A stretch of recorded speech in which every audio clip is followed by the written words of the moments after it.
Hello there and welcome to the garden. I'm Nick and this is my food forest. And this channel is going to be about food forest gardening, growing your own food, doing it ecologically responsibly, doing it easily, productively, efficiently, doing it in a way that actually saves you money on food versus buying it from the store. Doing it in such a way that the garden itself creates its own fertility, its own productivity. This garden, as lush as it is only 6 months old. Okay, 6 months ago, my front yard there, which is just a weedy, grassy lawn, is also what I had here in the backyard. That was only 6 months ago. We've been planting these plants, especially the tropical ones have taken off. Let me back up a little bit and tell you where I'm at. We're in Central Florida. We're in Zone 9. I think a lot of what we'll be talking about on this YouTube channel will apply to Zones 8, 9, and 10, but especially to Zone 9. This is definitely not as tropical as Zone 10, and not as temperate really as Zone 8, but there's some crossover in those areas. And we'll be talking about things like embracing the weeds. Okay, some people might call this really weedy back here. Look at all this. This is not weeds.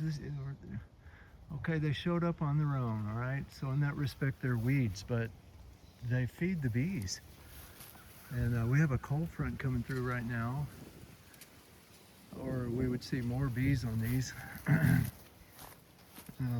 yesterday this was swarming with bees, but the temperatures are dropping like a rock right now.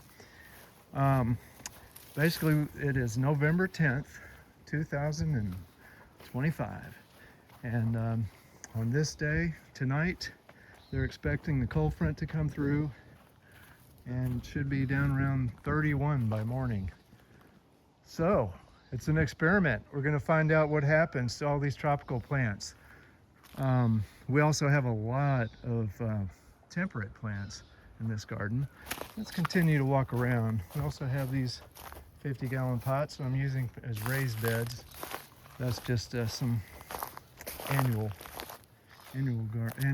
plants that I'm growing, but we've got a lot of temperate stuff out here and warm temperate, like this loquat. We've got about 4 of those back here.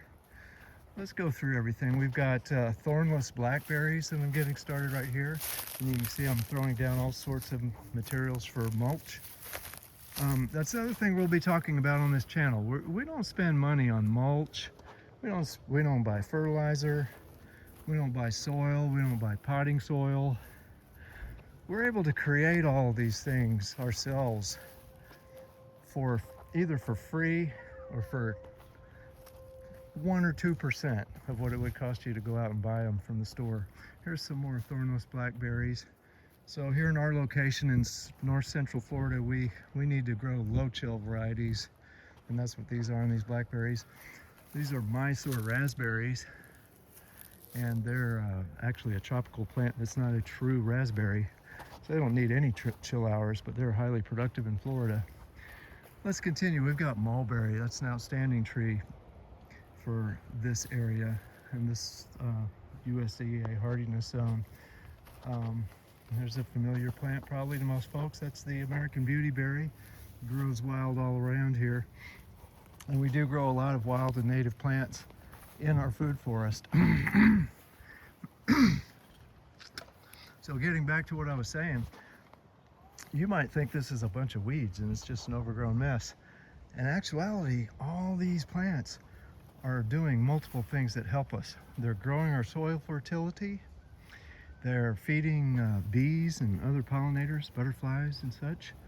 They're providing habitat for lizards and worms and so many things in the whole ecosystem. And it's the ecology of the food forest that makes it all productive and makes gardening easy and food production easy and cheap. So that's what this channel is going to focus on, is ecology. But let's go through some of our other plants. There's some more temperate plants, warm temperate I guess you could say, with the figs here. We've got several different varieties of figs in here. There's your native salt bush, and it's starting to flower. Again, we anything that's native and has flowers, it's good to have in a food forest because it attracts the pollinators and the whole insect food chain and ecosystem that you need to control pests in your garden. So we don't spray any chemicals, we don't use any fertilizers. By the way, this is another mulberry, ever-bearing mulberry. Let's keep going, just show some of the species that we have. There's another little loquat tree. This is a plum tree, and it's a low chill variety of plum. We've got pineapple guava here, a warm temperate or semi-tropical type plant. It should be able to take the cold pretty well. Here's a plant where we're trying to push the zone a little bit, so I don't know how well it's going to work, but this is a Dunstan chestnut tree. Not this guy, this is bee balm, really good for pollinators. But this is a Dunstan chestnut tree. We might be a little bit too far south, even though these are produced just north of here up in Alachua, Florida, at Chestnut Hill Tree Farm. They may not get enough chill hours here. We're in southern Marion County. Marion County is the county that Ocala, Florida is in. This is, by the way, this is a jujube tree right here. These are highly drought tolerant, and this one's already been losing its leaves. Again, it's November 10th, so keep that in mind. We've got some dune sunflower here, a native Florida ground cover, highly drought tolerant. There's another Dunstan chestnut tree. Still got some pretty good leaves on it. And we've got things like wax myrtle. It's a nice nitrogen fixing shrub that's native to our area. And you know, there's a glory bower, that's a non-native. So we have a mix, and this is a lantana. We have a mix of native and non-native. This is a passion fruit, a native passion fruit, and wouldn't you know it, looks like it's got the caterpillar of the Gulf fritillary butterfly feeding on it. And that's what we want. We want to help the butterflies. We want to help nature. We'll still be able to get plenty of passion fruit off of this plant next year. But in the meantime, we're going to help these butterflies.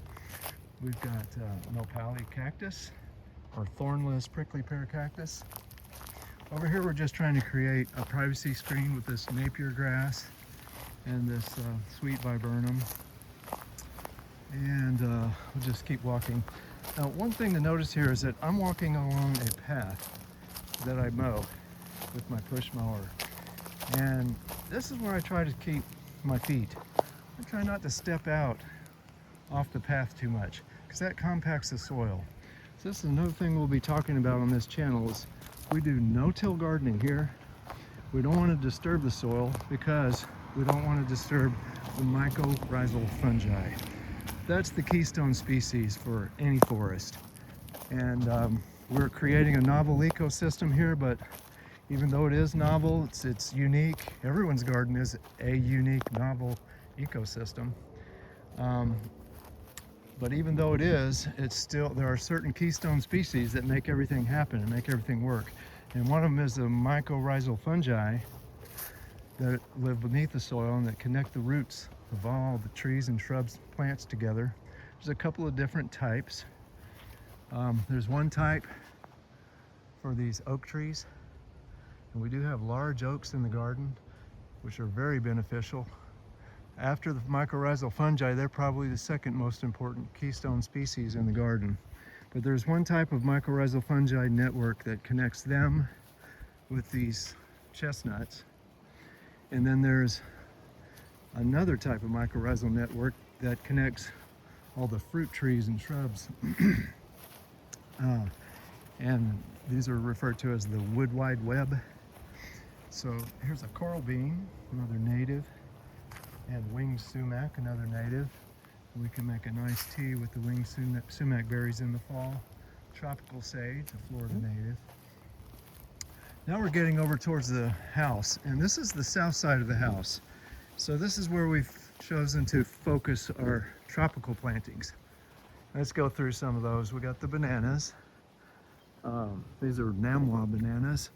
They may or may not make it here. It might get too cold. If it gets down to 31 tonight, there's going to be a lot of damage. But it is tucked up against the south side of the house here, so maybe that'll protect it. I don't know. We're going to find out tonight. We're going to have 2 nights in a row of pretty cold weather. We'll see what happens. We've got moringa, a tree that most people are pretty familiar with if you're a gardener. Delicious and tasty and nutritious. We've got things like Okinawa spinach.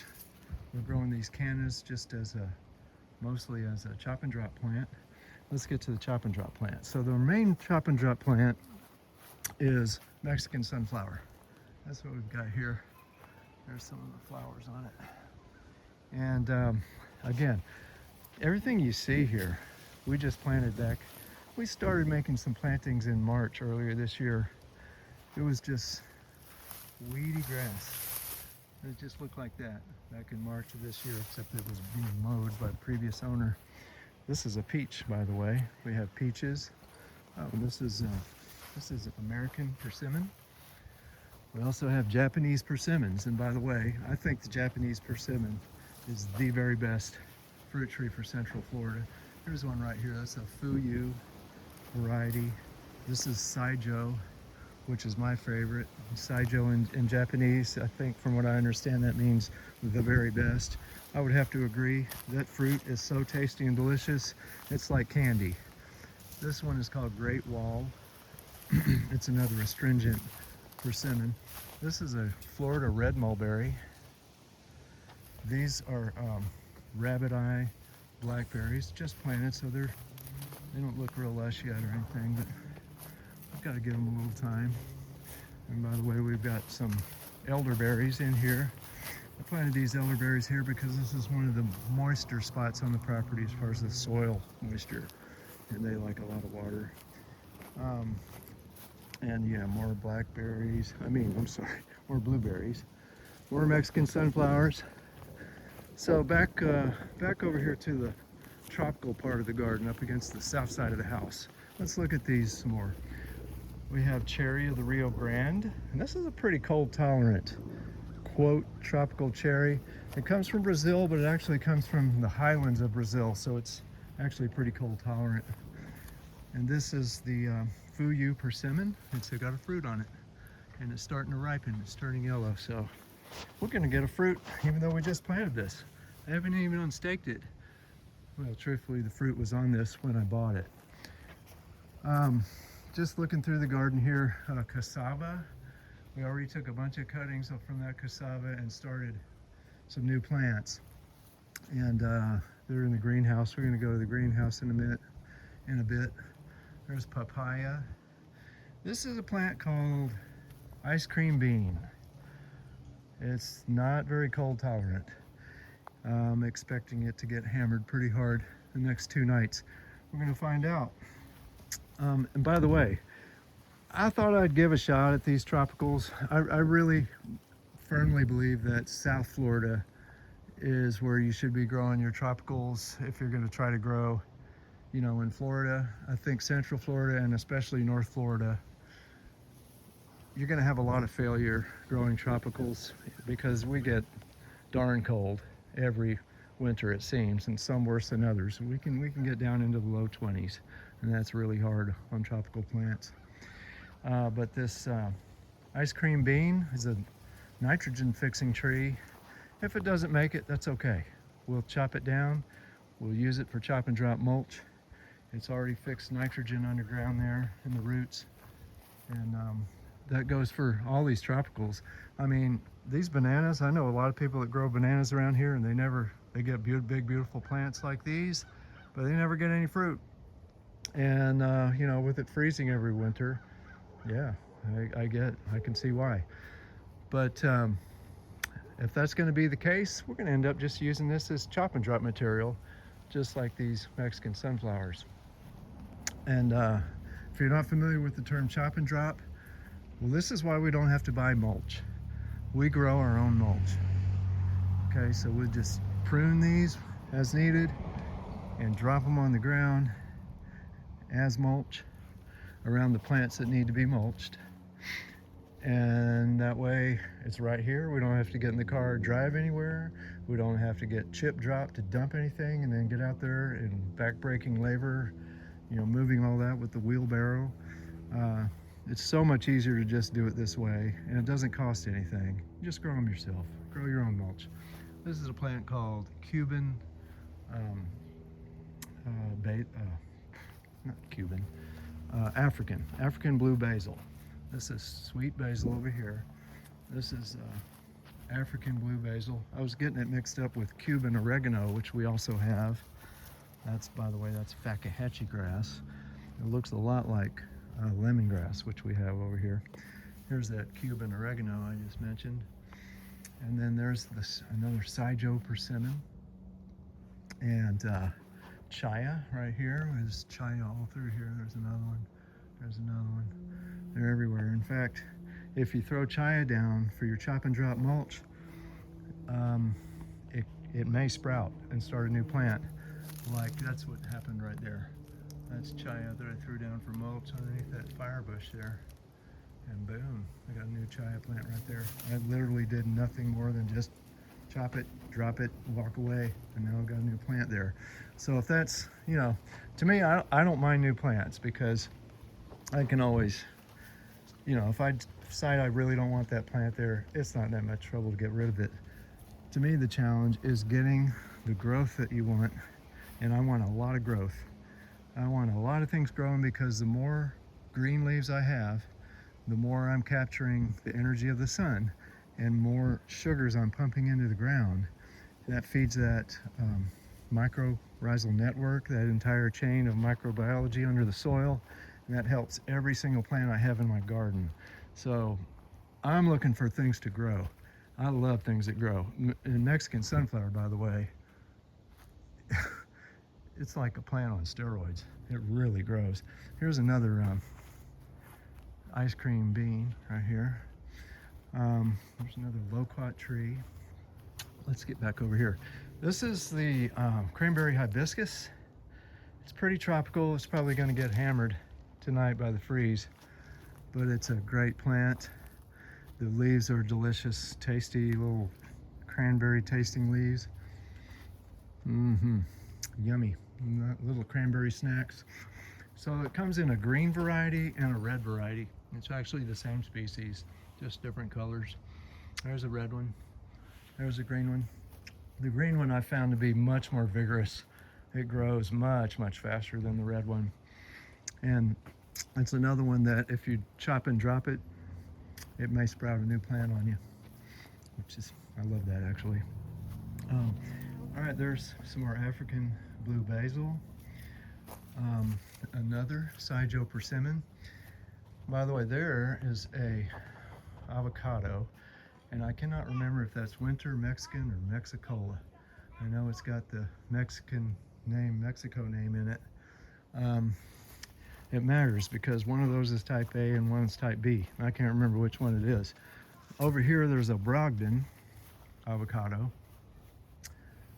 All three that I've mentioned, Mexicola, winter Mexican, Brogdon, these are all pretty cold tolerant avocados.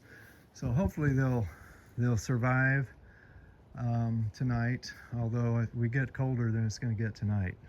So even if they do survive tonight, that doesn't mean it's a good long-term option. So I have a backup plan, and my backup plan is this wonderful Sijo persimmon growing right here next to it. So as long as they both can live and grow and produce, that's fine. I'll let them go, let them both go. But if the freeze gets the avocado, I'll chop and drop it, and this guy will take over this whole area. And again, it's on the south side of my house, so it'll shade my back porch there. let's see. So looking back, we've got things like that moringa, more chaya there. I don't know for sure that I call them elephant ears. I'm not sure that's got the edible root or tuber. So I'm not going to eat that one, but it might be edible. I'm not sure, so I'm not going to chance it. There's a nice butterfly hanging out on the fire bush.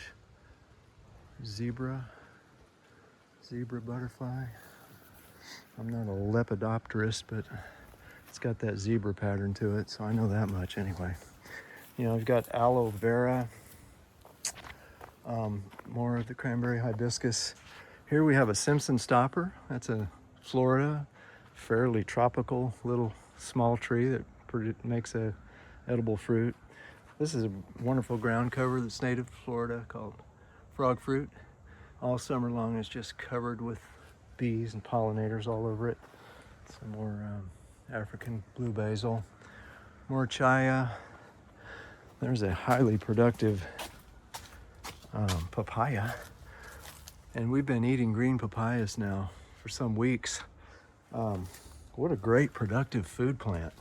We've been putting them in soups, eat them in raw in salads. We even made a nice air fried slices of green papaya. Dip that in a nice aioli sauce. Wonderful. There's some more of that Okinawa spinach. And kind of mixed in with that, we have a thornless blackberry, even up in here. And we've got these sweet potatoes. Lots of sweet potatoes in here. There's more back here. Oh, and there's some lemongrass right there. So that's just kind of a basic rundown of most of the garden. Let's head over here towards the greenhouse. Talk about this just a little bit. We got more blueberries, sorry, in here, and more winged sumac.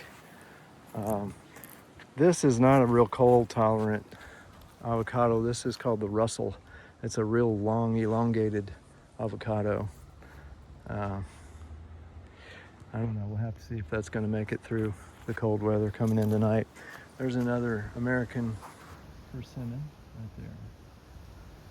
We grew Seminole pumpkins in this area. We just grew right in with all these weeds.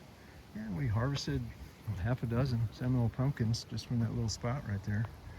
And they're wonderful. They last a long time on the shelf. We've got a couple on the counter that we plan on having for Thanksgiving coming up.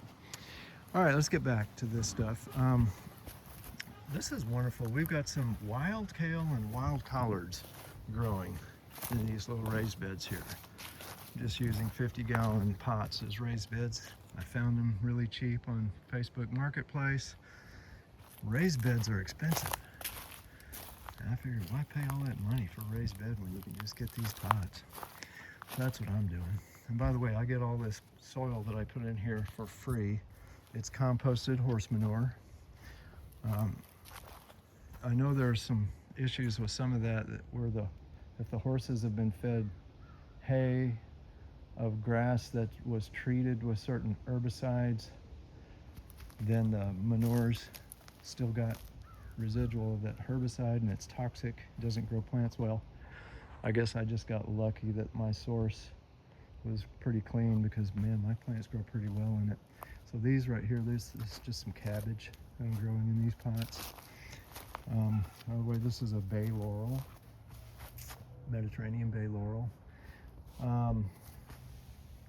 Italian flatleaf parsley, radishes coming along nicely. These are my compost bins. I've got earthworms in this one, so I covered it with all the cuttings there. I also compost kitchen scraps in this one because we produce more kitchen scraps than our worms can eat. So I need an overflow for the kitchen scraps, and they go in there. I just bury them in some more of that compost. There's a pile of it right there. So I just drive down to that horse farm and they just load it in my truck for free. Only work I have to do is unloading it. This is cilantro. with arugula. We love arugula. My wife really loves arugula. So do I. And now's the right time. So even though it's November 10th, we're fortunate in Florida. We can grow stuff year round. You just got to pick the right time of year for what it is you're trying to grow. And it's the cool season now, so it's time for all these cold crops and these others that we have in these pots. But unfortunately for the tropicals, oh, and by the way, this is tropical. This is Suriname cherry. Suriname cherry. So we'll see what it does. I'm a little concerned. I might take this one out. I've heard that it's could be a problematic as an invasive plant in Florida. So this is the only one I have. And before it fruits and does anything, I'm going to research that a little bit further and decide what I'm going to do with it. There's a little cachucha Caribbean pepper. It's like a permanent perennial pepper plant. Those are sweet little bulbs, even though they look like they would be real spicy, hot little things. They're not. Those are actually sweet and tasty. Don't get me wrong, I like a hot pepper. I like a jalapeno. Actually, if it's hotter than a jalapeno, I tend to not really go for it too much. I love those banana peppers. They're nice. But I ramble, I digress. So all this tropical stuff, I mean, here's some more big Cuban oregano right here, the original one. The papaya. I don't know what's going to happen with them tonight. I've decided though that if they get hammered, I am not going to keep trying to grow tropicals. Well, I'll still grow the Mexican sunflower because the cold will just knock them back to the ground, and then next spring they'll grow again. So they're an excellent chop and drop plant. You know, they're our version of comfrey for us down in Florida. Up north they grow comfrey, use it as mulch. We have this, and it grows much faster and bigger than comfrey. But it doesn't have as deep a taproot as comfrey, but that's okay. It still mines, you know, phosphorus and potassium really well with its shallow roots. It probably don't get much deeper than 2 to 3 feet.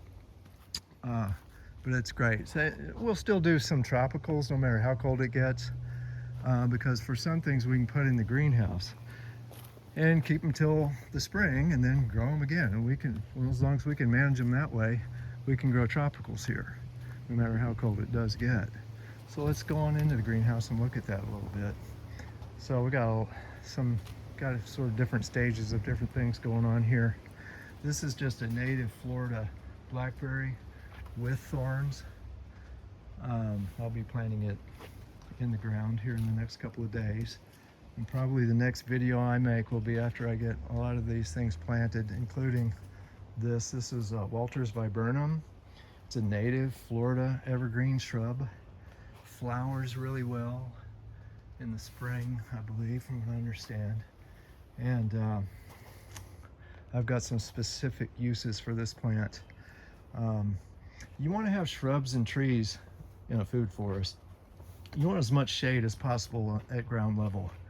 And I like to do that, and you should do that with multiple layers. So in other words, the upper canopy, the lower canopy, that's the tall trees, and the next size down trees, and then the large shrubs and the small shrubs, and even ground covers. You want many layers so that it's really dark on the actual soil surface. No sunlight at all, nice and shady. That way it conserves moisture. It keeps that mycorrhizal network growing well and performing its duties well. So that's the idea. And this Walter's viburnum, that's going to help me create some shade where I want to in between my trees. So these are my cuttings I made from the cassava earlier this summer. So I started out with a tiny little cassava, smaller than even this smallest one here in this pot. That's what I started out with back in the spring. It grew so big that I was able to make all 8 of these cuttings right here. And then you saw, I showed it earlier, it's grown back, even though I cut it down to 0 leaves. It's already grown back to be that big bushy thing that's out there now. There's an Indian gooseberry right there. I ordered that online. Came in the mail with a little tiny sack about the size of a Ziploc bag, a sandwich bag, a little thing for its media that the roots were in. I put it in this pot, but it's not going to grow fast because it's tropical. And I'll be planting that right up against the house. If it doesn't make it, it doesn't make it. We'll give it a try and see what happens. There's your sable minor. This is the Florida cabbage palm, or also called dwarf palmetto. I have a specific use for this plant too. Grows well in the shade, keeps the ground shaded well. It doesn't produce food, but in a food forest you want to grow plants that produce food and others that don't, and the combination, it all works well together. We'll be talking about those sorts of things on this channel too. Speaking of another plant that's not edible but very useful, this is wild coffee right here. These four right here, 1, 2, 3, 4. That's wild coffee. They make beautiful red berries, and they're really helpful for with the flowers, and the birds eat the berries, and very good stuff. This is a plant called Suriname spinach. Tasty, very tasty. It doesn't have hardly any flavor. It's just a nice leafy green that you can eat, and it's going to taste like whatever you put it in, or I like to just pick the leaves and just eat them. And then I am saving some of the tropical shrubs, like the cranberry hibiscus there, and there's the red one, and then over there in the corner there's the green one.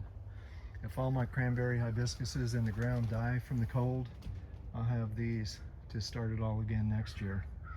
And bear in mind, all of those started from one cranberry hibiscus and one green, one red and one green. They're very easy to propagate by cuttings. And that's what I did to get all these plants. And yeah, we've got some more of the African blue basil. There's some sweet basil there. This is a plant called longevity spinach. It's a little bit grainy, I guess what you would say, but I still like it. I think it works well in soups like minestrone, something like that. I think it works very well. And this is it escapes me at the moment. We already talked about it earlier. That type of spinach, leafy green. I'll come back to it in a minute. There's some bananas. Again, I don't know if they get excited about bananas or not, because we'll have to see how cold it gets and what's going to happen. You got some dill there. Oh, this is a plant I'm very excited about. This is Turk's cap hibiscus, a native Florida shrub, evergreen shrub. It's pretty tropical, so you know it may lose its leaves here where we're at in north central Florida, but this is a really tasty flower. It's sweet like candy, and then the berries it produces are said to be sweet and tasty too.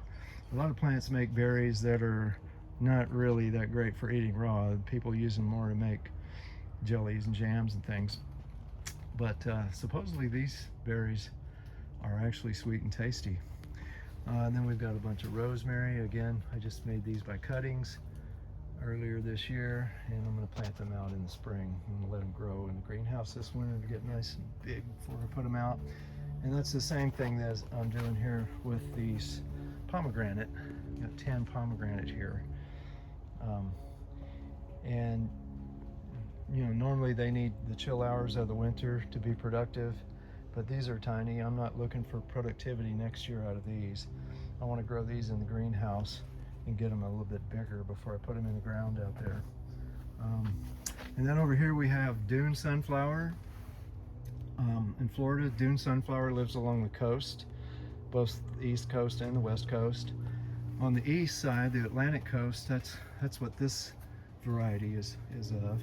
I'm going to be up potting these and growing them up bigger here in the greenhouse, and then putting them out in the spring, because they don't grow much this time of year. And next spring when it gets warm, they'll start growing really, really well, and that's when I'm going to plant them. But first I'm going to put them in bigger pots, in these little tiny square pots. But this is the Atlantic version, and they're a little bit smaller than the West Coast, Gulf Coast version of dune sunflower, also called beach sunflower. And yeah, I have specific uses for those. I'm going to be covering the ground in some areas that I need to. This is a native Florida cycad called coontie. All the leaves have laid down as I just transplanted this not too long ago, so it's still recovering from that. But look, this is just an introduction to my garden and to the channel and the kind of things that we're going to be talking about on this channel. Basically, it's about the ecology, you know, of your food forest, the interaction between all the living species, plants, animals, fungi, bacteria, and most of all, you're the gardener. And as much as the mycorrhizal fungi is the keystone species of the garden, I'm going to say that you as the gardener, you're the keystone species, really. If you understand how these processes work in nature and how to take advantage of them and use them to your advantage, you can make gardening very productive and very easy and very cheap. So that's the idea of this channel. I hope you follow along with the journey. It is a journey. I wanted to do this video today just to document the end of the growing season for year one. Again, this was just nothing but a weedy lawn back here, and now it's a young food forest. You can't really see right now from this video, but there's a lot of really big trees in the shot right now that are going to be huge. I mean, there's a longleaf pine right there. I just planted one of them back here. I love these oaks. Some people might consider the oaks to be a problem for their garden because they're cast too much shade. But the benefits of the oaks are so much more than any issues with the shade. And in fact, the shade is actually your friend as long as you don't have too much shade. In other words, you can't really start a food forest garden in the middle of a deep shady forest without removing a few trees to create some openings and give yourself some more sun.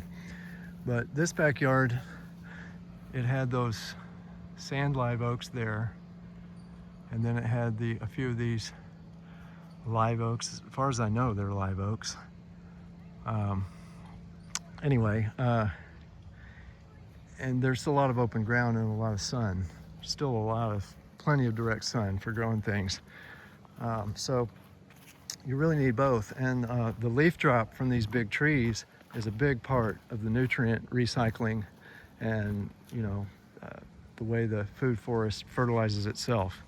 A big part of it is these trees. And there are so many other benefits of the big trees as well that we'll get into later on the channel. But you know, basically that's what I want to do is share my knowledge of gardening and growing food, of helping nature, of not wasting your time and energy. I see a lot of gardening practices that, to me, clearly I've learned those are wastes of time and wastes of money. You don't have to do those things, and you can have some really productive, wonderful gardens, not only feeding yourself, but helping nature, feeding the birds and the bees and the lizards and everything else in nature. And you can make it all work well, and this is what we need. We need to have more food security, right? More self-sufficiency. By the way, another thing we'll be talking about on this channel is the fact that you probably have noticed by now, and I know a lot of people are not going to agree with this, and that's okay. You do you, and I'm just trying to express my opinion and what I do. That's all. I'm not trying to push it on anybody. What I am trying to say here is that you can do all of this highly fertile and highly productive abundance without using any domesticated animals. Now, it is true that I brought in a little bit of horse manure, but it's a tiny, tiny fraction of the total fertility of my garden. the vast majority of the garden, all of that. By the way, this backyard is about 3/10 of an acre, just the backyard. 99% of the fertility in this is going to come from nutrient recycling, just from the plants that we have in the garden. It's not going to come from manure or chickens or, you know, anything like that. You don't have to have that. If that's what you like, knock yourself out, go for it. We prefer not to mess with domesticated animals like that. The thing is, we have wild animals. They provide, they help, they're part of the nutrient recycling system. So every single animal in here, from as small as an earthworm or even smaller, tiny, tiny little insects that live in the soil that you can barely see with the naked eye, you know, all the way up to, we have turkeys, sandhill cranes. We have some pretty large birds that land in here and walk around sometimes. And these trees are just infested with squirrels. All of these animals, the lizards that we have, little tiny snakes that live down in the soil. They're about the size of an earthworm, and they can't stand sunlight. So if you dig one up, they immediately try to get down below the Earth's surface and get back down in the dirt. Little tiny snakes. And anyway, every one of these animals and all the birds that come and go, they're all dropping their waste. They're all pooping. We get our manure from them. We don't need to get it from chickens or pigs or goats or cows or horses or anything like that. That'll be another thing we'll be discussing on the channel. So this is just my introductory video. I'll be doing probably shorter videos, more along the lines of like 15 to 20 minute videos, maybe 10.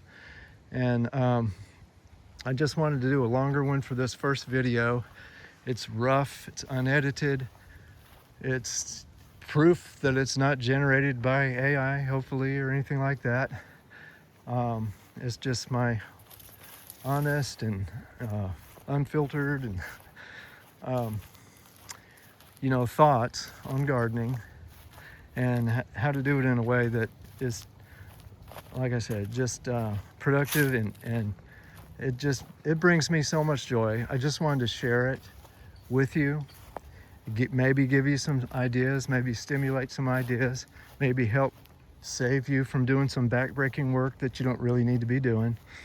So that reminds me of another thing. So all these weeds out here, by the way, okay, this is not the permanent condition. One thing about forests, one of the most important things to understand about forest ecology, forests are constantly changing. It's called forest succession. And just by the fact that we bought this property, there's the house up there, we bought this property and we stopped mowing this grass. That's all we had to do to start a process of forest succession. This process increases the fertility of this ground. I didn't have to bring in any chips. I didn't have to spread any fertilizers. All I'm doing is stepping back and getting out of the way. And nature is adding fertility to this ground. So right now it's weedy, but the roots of every one of these plants are pumping sugars into the ground. They make those sugars because the sun hits their leaves and the process of photosynthesis happens. That results in sugars or basically carbon. Sugar is a carbon compound, right? An organic carbon molecule. And the plant pumps those into the ground and feeds the microbiology in the ground. Microbiology in return mines nutrients, phosphorus, in some cases nitrogen with the nitrifying bacteria, potassium, other nutrients, and swaps them with the plant. The plant takes those up.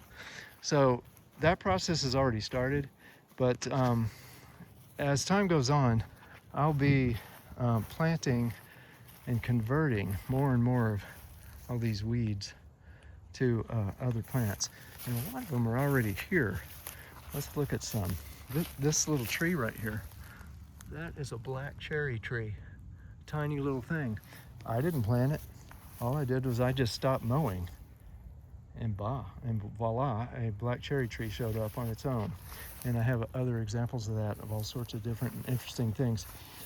I did plant this little thornless prickly pear cactus, nopali cactus. Nopales, by the way, delicious. You know, that's a staple in Mexico. I've been to Mexico so many times, probably at least 10 times, 12 times maybe. And Mexican food in Mexico is not like Mexican food in the United States. It's you know, it hasn't been Americanized. And nopali, it's like eating you know, green beans, really. You just slice it up, cook it any way you would cook green beans. It's delicious. Easy to grow food. You just plant it and walk away from it. You never water it, you never fertilize it, you don't do anything. So anyway, that gives you a little taste of the things we're going to be talking about on the channel. We're going to be talking about using free materials like this Spanish moss and these logs as mulch. All forests have logs on the ground in the forest. They actually serve a very important function. As they decompose, they add nutrients. They provide places for insects and beetles and worms to live. And they provide basically food for the fungi. So the fungi that break down these logs loosens up those nutrients. Then the mycorrhizal fungi get the nutrients after the other fungi have worked on the logs for a while. And the mycorrhizal fungi then move those nutrients around the wood wide web. And all those nutrients are shared amongst all these plants. So food forest ecology, that's the name of our channel. Thanks again for joining. The next video, we're all going to get to see together what happened after the freeze we're going to get tonight and tomorrow night. The thing about it is, I'm not really that concerned. If it freezes and these tropicals don't do well, that tells me exactly what I needed to know. I'm not going to be focusing that much on tropicals. I don't have to. There are plenty of temperate plants. Again, my favorite one of all is the Japanese persimmon, like this guy right here. The Fuyu persimmon is a nice little crispy apple type fruit, whereas the Saijo, which comes off this tree and a couple others that I have, that's the astringent one. So you have to wait till it's totally ripe, and it's not crispy like an apple, but it's just like dipping a big spoon in a big jar of jam and just eating. That's what the fruit tastes like, and I'm not exaggerating. It's delicious, sweet and full of all kinds of flavor. It actually tastes better than any jam or jelly I've ever tasted because it's got lots of other really interesting, wonderful flavors in it. But I digress. Anyway, in the next video, we're going to be all seeing together the results of this little experiment we tried, mixing these temperate plants and these tropical plants. We'll see how it goes, and we'll take it from there. We'll make a decision on how we're going to proceed after that, and we'll make it together. So please join me. Thanks a lot for your attention. Of course, you know, like and subscribe, and you know, get the bells and whistles and all that stuff going. And maybe over time, as this garden evolves, my ability to, you know, to do videos and to edit them and, you know, do all that fancy stuff, adding the background music and putting all the little graphs and charts. No, I promise I won't do that. Never mind, I was just joking there. But you know what I mean, getting all technical. The thing is, you know, you have to sit at a desk and do that stuff. And I just don't really care for it. It's like I need a little assistant to make these videos for me. Because I'd prefer to spend my time outside in the fresh air and out here in the garden doing this stuff. So we'll see how it goes. It might evolve. That is, my ability to do these videos, make them a little more professional. or maybe a lot more professional, but I don't know yet. We're going to find that out together, I guess, as we go. But, you know, I'm retired. I'm 65 years old. I'm ready to just do this YouTube channel, to grow this garden, to help nature, to feed myself and my family, and to share all of this with you.